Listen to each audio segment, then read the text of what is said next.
Yes, here I have the steps of revaluation. These are the five steps which is mandatory for you to understand.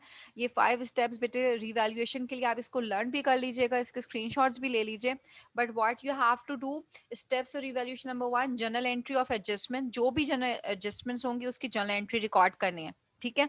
Adjustment की journal entry record करने का तरीका याद रखिएगा कि जो भी आपको एडजस्टमेंट में दिया जा रहा है, यानी एसेट दिया जाएगा, यानी कोई भी इक्विपमेंट है, अगर इक्विपमेंट उस वक्त इंक्रीज हो रहा है तो उसको एज पर द नेचर लिखें कि increase of asset record on debit side, और दूसरे अकाउंट में क्रेडिट कर दीजिएगा रिवैल्यूएशन को. सही है. लेकिन अगर अलाउंस फॉर बैड डेट्स दिया जा रहा है तो डेफिनेटली वो क्रेडिट पे आएगा, रिवैल्यूएशन डेबिट पे आ जाएगा. ये आपने अपने फोकस पे रखना है. हाँ, अगर मैं बोल रही हूँ कि suppose land and building reduced by 10%, इसका मतलब मेरा एसेट रिड्यूस्ड हो रहा है तो क्रेडिट साइड पे आएगा और डेबिट पे रीवैल्यूएशन आएगा. क्लियर है. Then second step is your revaluation ledger T account. Third step is gain and loss on revaluation. Fourth step is journal entry of distribution of gain and loss. जब भी आपके पास यहाँ पे gain और loss आकर आएगा, यानी gain आया डेबिट साइड पे 100,000, आप उस 100,000 को आप सारे पार्टनर्स में डिस्ट्रीब्यूट करेंगे. ठीक है. लास्ट एंट्री बनेगी रिटायरिंग पार्टनर की, और रिटायरिंग पार्टनर की जर्नल एंट्री हमेशा अपोजिट होती है पार्टनरशिप फॉर्मेशन से. Gain and loss on revaluation depend करता है. गेन अभी मैंने आपके साथ डिस्कस कर लिया, डेबिट साइड पे होगा. जनरल एंट्रीज को फोकस करते हैं.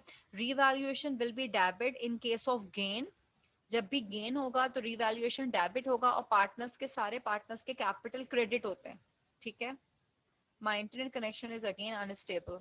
Okay. Then loss on credit side will always be recorded as capitals will be debit and revaluation will be credited. ठीक है. ये बेसिक एंट्रीज हैं जो कि गेन एंड लॉस की हम यूजुअली रिकॉर्ड करते हैं. हमारे पास जब भी गेन होगा तो रिवैल्यूएशन डेबिट होगा. In case of gain you must remember कि gain will cause the debit revaluation and loss will cause credit revaluation. Clear. Okay. Journal entry for retiring partner, it is the reverse of entry of formation. Formation की journal entry बनती है cash debit capital credit. हमारे पास retiring partner की बनेगी हमारे पास क्या है capital debit and cash credit. उसका बिल्कुल reverse entry हमने form करी है. Okay. Then we have journal entry. ये आपके कंपैरिजन मैंने कर दिया है. फॉर्मेशन की बनती है cash debit capital credit, retirement की है बेटा कैपिटल डेबिट कैश क्रेडिट. देख लीजिएगा एक दूसरे की रिवर्स है. ये सब बातें बहुत आसान सी हैं, but again you must remember जब एग्जाम में होते हैं तो आपको ये तमाम चीज़ें बहुत बेसिक जो होती है उसको अपने जहन में रखना पड़ता है. Okay, let's come towards your balance sheet. Examination perspective से पार्टनरशिप रिटायरमेंट की बैलेंस शीट मौजूद है आपके पास पेपर्स में भी, बट 2012 16 और 18 में आई है. ठीक है. तो बैलेंस शीट सेम वही फॉर्मेट में है जो कि आपके ओल्ड फॉर्मेट पे बैलेंस शीट बनती है. Now let's come towards your word problems from book Petiwala. Open your books, hurry up girls. Open your books of Petiwala, and then we will discuss your chapter retirement, and it will be your chapter 7 on book page number 175. So it's better to open your book, and then we can focus on the few questions. Okay, this is the theory which I have extracted. You have to go through the theories also. The sale of interest from the retiring partner, then transfer of interest and withdrawal of interest. Sale का मतलब क्या होता है कि जब भी कोई partner firm से जा रहा है तो वो अपना इंटरेस्ट करंट एग्जिस्टिंग पार्टनर को बेच के जाएगा, ये सोल्ड करके जा रहा है. ठीक है. मीन्स अगर मैं फर्म से जा रही हूँ और एग्जिस्टिंग पार्टनर जैनब है तो मैं जैनब से बोलूंगी कि मेरा इंटरेस्ट यानी मेरा कोई भी एसेट तुम लेने में इंटरेस्टेड हो तो मैं उसको सोल्ड आउट कर दूंगी. ठीक है. ट्रांसफर का केस क्या होता है कि मैं खुद अपने इंटरेस्ट को किसी फैमिली मेंबर के या किसी एग्जिस्टिंग पार्टनर के नाम पे ट्रांसफर कर दूं. क्लियर है. withdrawal of interest by the retiring partner, in this case payment is made. withdrawal का मतलब होता है कि उसको कुछ जाते वक्त पैसे दिए जाते हैं कि तुम फर्म के अंदर अपना ये एसेट हमें दे के चले जाओ और उसके रिटर्न में हमसे ये पैसे ले लीजिए. ठीक है. In this case the payment is made from the firm funds. ठीक है. इस पॉइंट को आपने याद रखना है. From the firm resources, payment is made from the firm resources, ठीक है, to the retiring partner. Clear? Okay, now this is the revaluation. ये सारी जितनी भी अभी आपके साथ में ये थ्योरी डिस्कस कर रही हूँ, एग्जामिनेशन पर्सपेक्टिव से इन थ्योरीज को आपने अच्छे से गो थ्रू करना है। Okay, revaluation process we have already discussed that we need to reevaluate। किस चीज को हम reevaluate करते हैं? अपने assets and liabilities को आप reevaluate करते हैं। ट्रीटमेंट ऑफ गुडविल सेम वही ट्रीटमेंट है जो हम पहले भी कर चुके हैं कि डिस्ट्रीब्यूटेड होती है अमंग द पार्टनर्स।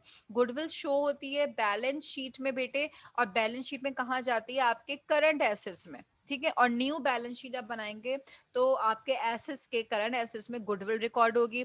गुडविल की नेचर क्या है? Intangible current asset. Now this is your question, I would like to make it clear more, wait for a while. Yes,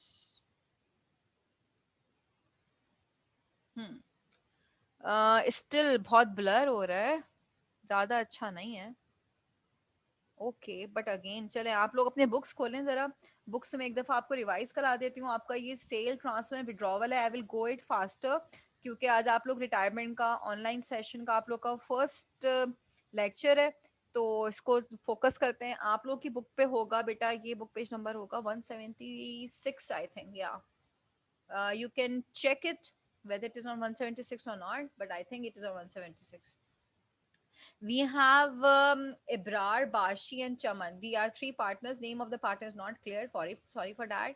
We're equal partners with the capital balances. Capital balances clear हैं, बस मुझे इसी से काम है, ठीक है। Capital balances क्या है? 144,000, 108,000 एंड देन 126,000। मेन आपके पास कैपिटल बैलेंसेस होते हैं, ठीक है।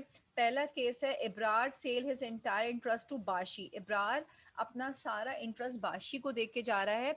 रिटायरमेंट में याद रखिएगा, जिस पार्टनर को हम अपना इंटरेस्ट सोल्ड आउट करके जाते हैं, तो इब्रार खुद तो फर्म से जा रहा है, तो इब्रार ने हमेशा होना है डेबिट, ठीक है। जो फर्म से जा रहा है वो ऑलवेज भी डेबिट है। जिस पार्टनर को आप पैसे दे के जा रहे हैं उसने आपके पास हमेशा होना है क्रेडिट। अच्छा, देन अब मेन पॉइंट क्या है? आगे लिखा है receiving cash 160,000 from Bashi from private resources.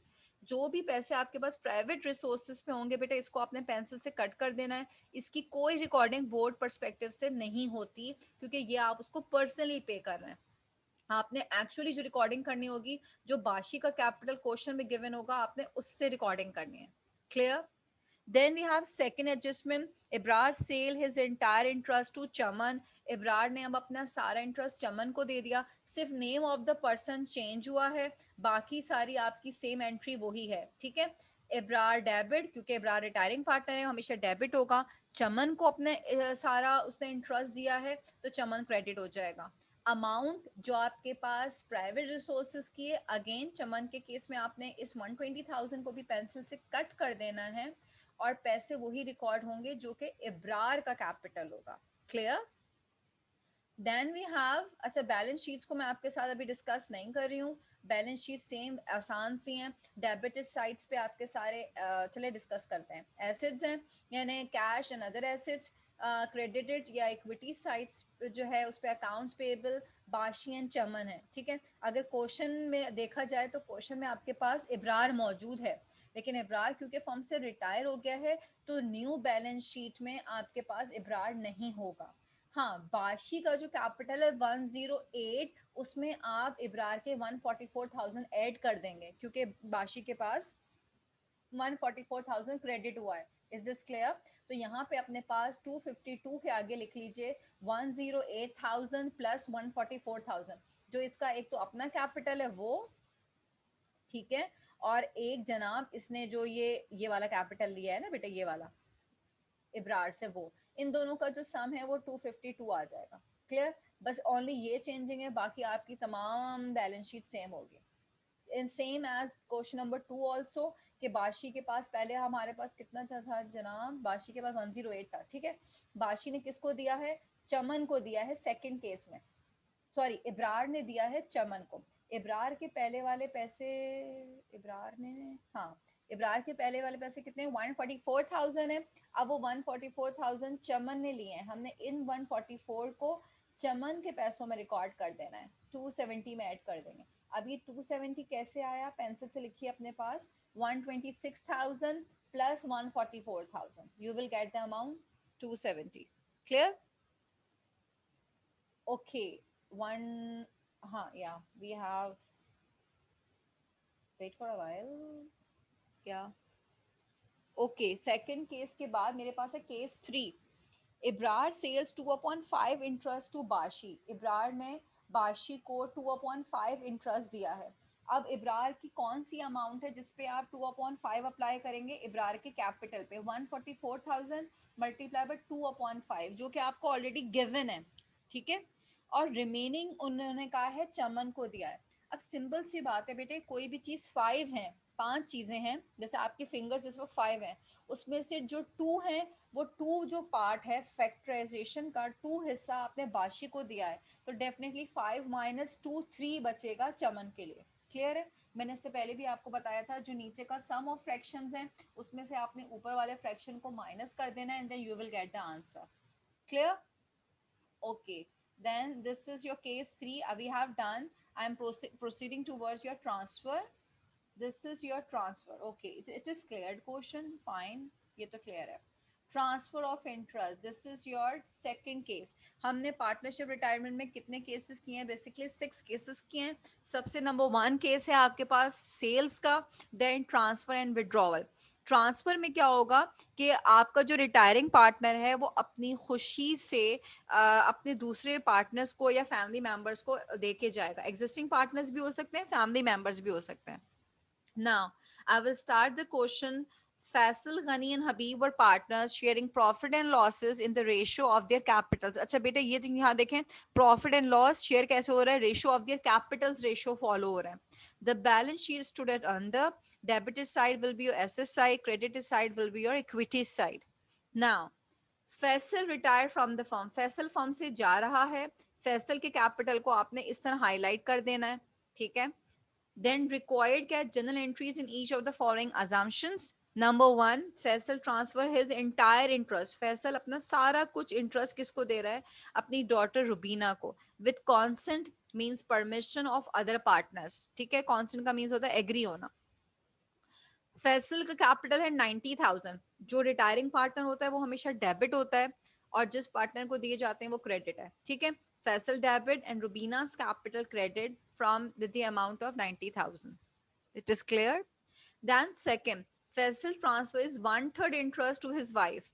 Wife को 1/3 देंगे. अब सपोज इन्होंने अगर इस क्वेश्चन में आपको रिमेनिंग फ्रैक्शन ऑफ द सन नहीं गिवन दिया हुआ, तो हम कैसे निकालेंगे? हम उसको रिमेनिंग फ्रैक्शन निकालने का बहुत आसान सा तरीका होता है, 3 माइनस 1 इट इज 2/3. आपके पास आंसर आ जाएगा. कोई भी चीजें 3 है उसमें से एक हिस्सा अगर वाइफ का है तो रिमेनिंग कितने बचे? 2 बचे, और वो आपके आपने दे देना है सन को. क्लियर है? सो द रिमेनिंग सेक्शन, एक मिनट मैं इसका पार्ट 2 आपको दिखाना चाह रही थी. Rubina, yes yes yes, wait for a while. Yes, this is the Faisal's capital will be debited and the Ruxana and Saqib, ठीक है, they are will be credited 1/3 and then 2/3. ये आपने वर्किंग में separate working and working 2 show कीजिएगा board perspective से. जब आप working 1 करेंगे 90,000 multiply by 1 divided by 3 separately आपको शो करना है बेटे ये. The next question is your withdrawal of interest.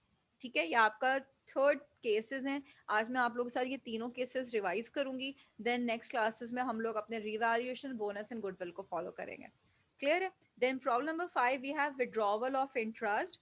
For the withdrawal of interest का मतलब क्या था? मैंने आपसे कहा था कि रिटायरिंग पार्टनर जा रहा है, फर्म से इसको रिसोर्सेज दे के भेजेंगे हम लोग. ठीक है, पी क्यू आर व retiring partners sharing profit and losses in the ratio of their capital. Again उनका प्रॉफिट एंड लॉस कैसे आ रहा है? रेशियो ऑफ देयर कैपिटल से आ रहा है. Balance sheet of the firm stood as under. Your debit side is your asset side, credit side is your equity side. Cash, account receivable, closing merchandise inventory and equipment, accounts payable, P Q R capitals. Now let's see firm से retire कौन सा हो रहा है, उसको हमने highlight करना है. Q retires from the firm. From है, ये फॉर्म नहीं है, फ्रॉम है, FROM, from the firm and remaining partners continue the business. P sorry Q firm से जा रहा है, इसके कैपिटल को आपने हाईलाइट कर देना है, ठीक है। एग्जिस्टिंग पार्टनर्स कौन से रहेंगे, P and R, ठीक है। Okay, now let's proceed. Required, give entries in the journal to show the retirement and prove the balance sheet after retirement, ठीक है।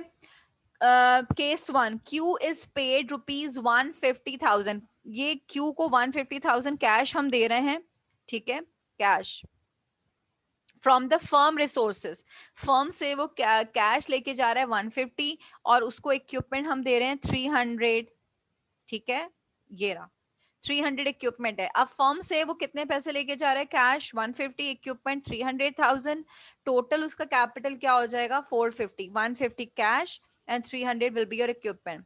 रिटायरिंग पार्टनर की जर्नल एंट्री हमेशा याद रखिएगा, capital will be debit, your cash and fix assets will be credit. कोई भी fix assets, वो equipment के अलावा बिल्डिंग भी लेके जा सकता है, फर्नीचर भी लेके जा सकता है, लेकिन क्योंकि ये आपके रिटायरमेंट की जर्नल एंट्री है तो इसमें आपके पास कैश और फिक्स एसेट्स, और अगर आपके पास नोट पेबल्स हैं, लाइबिलिटीज हैं, तो उसकी लाइबिलिटी भी जाएगी, लाइबिलिटी लेकिन जब क्रेडिट पे होती है तो इंक्रीज होती है। ये याद रखिएगा कि अगर यहाँ पे मैं लाइबिलिटी का वर्ड ऐड कर दूंगी तो इसका मतलब क्रेडिट में लाइबिलिटी इंक्रीज हो रही है, यानी जब वो फर्म से जा रहा है तो उसके ऊपर लाइबल्स हैं, लाइबिलिटीज हैं। सेकंड केस में Q is paid 100,000 cash, Q को आपने 100,000 कैश पे कर दिया है फर्म के रिसोर्सेज से, इशू किए हैं 6 months 10% of note for the balance. अच्छा देखें, आ गया नोट फॉर द बैलेंस, यही हमारे पास लाइबिलिटी है, 6 months की लाइबिलिटी है, 10% से आपका कोई ताल्लुक नहीं है, परसेंटेज निकालने की जरूरत नहीं है, 10% सिर्फ नोट पेएबल है, परसेंटेज ऑफ इंटरेस्ट दी हुई है यहाँ पे आपको, नोट फॉर द बैलेंस है। बैलेंस का मतलब कि उसका जो कैपिटल है वो अभी फुली पेड नहीं है, वो लाइबिलिटीज उस पर फॉर्म करती हैं। हमारे पास कैश कितना जा रहा है 100,000, we are mentioning recording over here, journal entry बनेगी कैपिटल डेबिट कैश क्रेडिट, ठीक है। कैपिटल ऑफ Q हमारे पास कितना दिया हुआ है, जरा देखिएगा कितना हाईलाइट किया था हमने, 450 हाईलाइट किया था ना बेटे क्वेश्चन में, इसका मतलब वो अपना टोटल कैपिटल लेके जा रहा है 450, तो डेबिट पे आपने 450 लिख दिया, लेकिन क्रेडिट में आपने कैश लिखा है 100,000। Now remaining amount of note payable 6 months की कैसे कैलकुलेट करेंगे, आपको डेबिट में से क्रेडिट को माइनस करना पड़ेगा तो नोट पेएबल की अमाउंट आ जाएगी, ठीक है। यहाँ आपने वर्किंग में इस जगह शो करा, बेसिकली ये आपकी स्पेसिफिकेशन कहलाती है, जो आप जर्नल एंट्री के आगे ब्रैकेट में मेंशन करते हैं वो स्पेसिफिकेशन होती है। सेपरेटली आपको वर्किंग की हेडिंग डाल के इसकी वर्किंग शो करेंगे कि capital 450 less cash 100,000 and the amount of note payable will be 350। Board में आपने वर्किंग सेपरेट शो करनी है, और जर्नल एंट्री के आगे जो ब्रैकेट में लिखते हैं ये आपकी स्पेसिफिकेशन होती है, वो भी सेपरेटली मेंशन कर दीजिएगा। क्लोज करने के लिए यहाँ पे आपने इसको narration, then narration line and it should be in a bracket, clear. Okay, this is your last case. इसकी एक दफा बैलेंस शीट भी देख लेते हैं। नहीं, इसके बाद रिवैल्यूएशन है। ओके, रिवैल्यूएशन आज नहीं करा रही हूँ, let me check the time, then we will discuss it, wait for a while.